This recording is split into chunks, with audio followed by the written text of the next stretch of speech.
Apuchou. Apuchou. Je ne mange pas les deux. J'aime pas, mais comme tu dois faire le choix, Cristiano. Parce que je trouve en lui une combativité. C'est quelqu'un qui s'est battu pour être là où il est. Ouais, Messi, c'est quelque chose de naturel. Il ment, mais le vent au moi on m'a dit. Il ne faut pas mettre sa bouche dans le foyer des gens.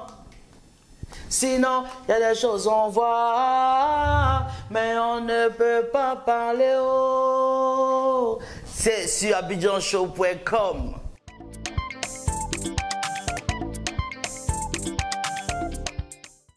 Je me présente.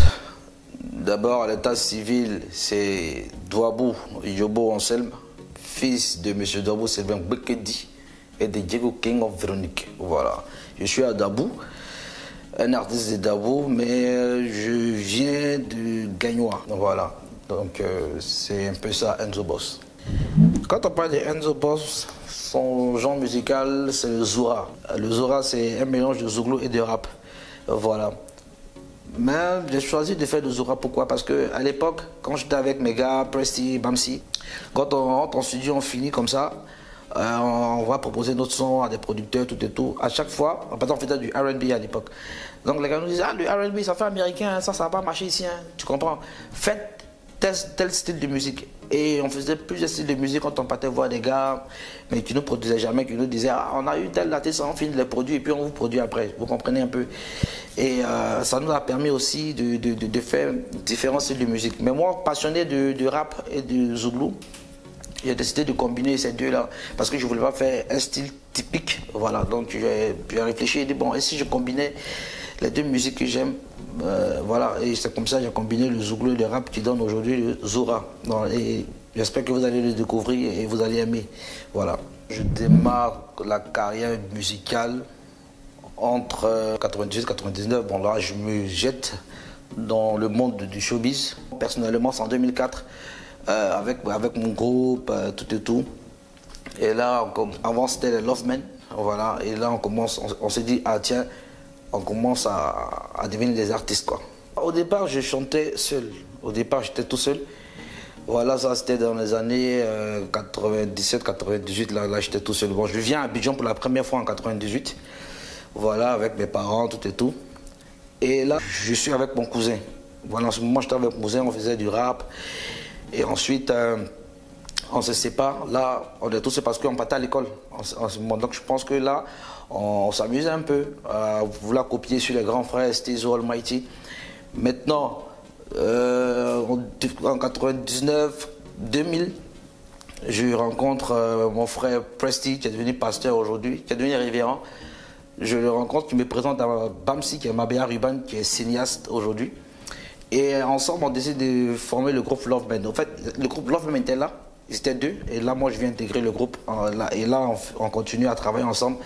Et on décide de faire quelque chose de très intéressant à partir de 2004. Voilà, rentrer en studio, faire des prestations, tout et tout, voilà. Là, on s'est considéré comme des artistes, quoi. On a rencontré énormément de difficultés avec le groupe.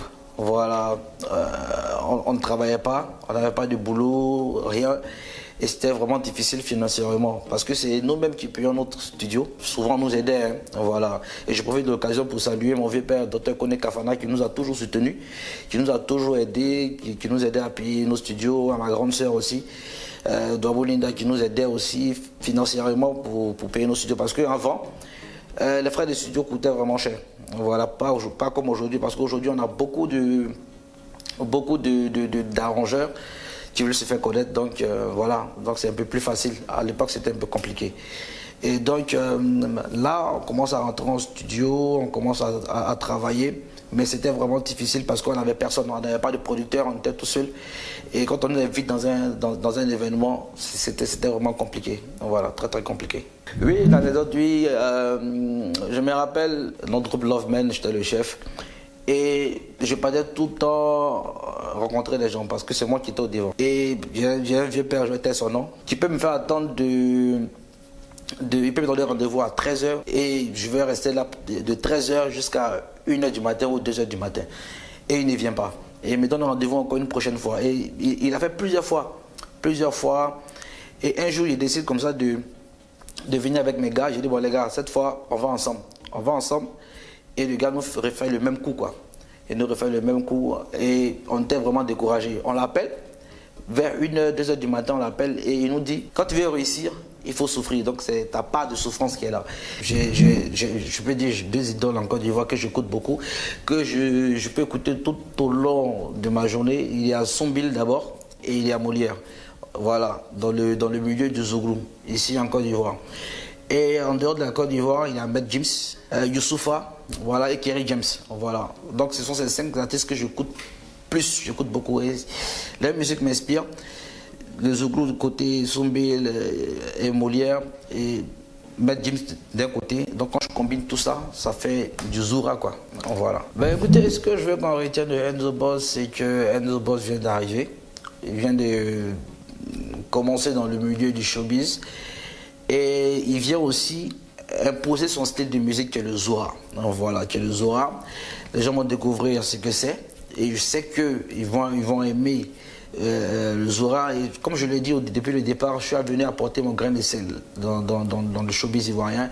Et peut-être apporter encore plus. Donc voilà, parce que je vise grand, je vise loin. Voilà. Mais quand on est tout seul, c'est un peu difficile. Voilà, il faut le reconnaître. Et voilà, donc on attend toujours des gens qui sont prêts à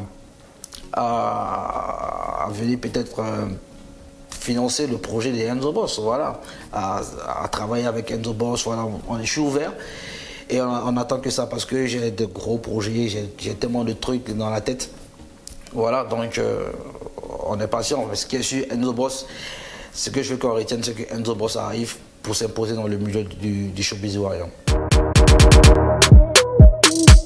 Yeah, Penko. Attends, fais tout sur les beats là. Voilà. Regarde comment les gars là se comportent. Toi, t'es comme ma même.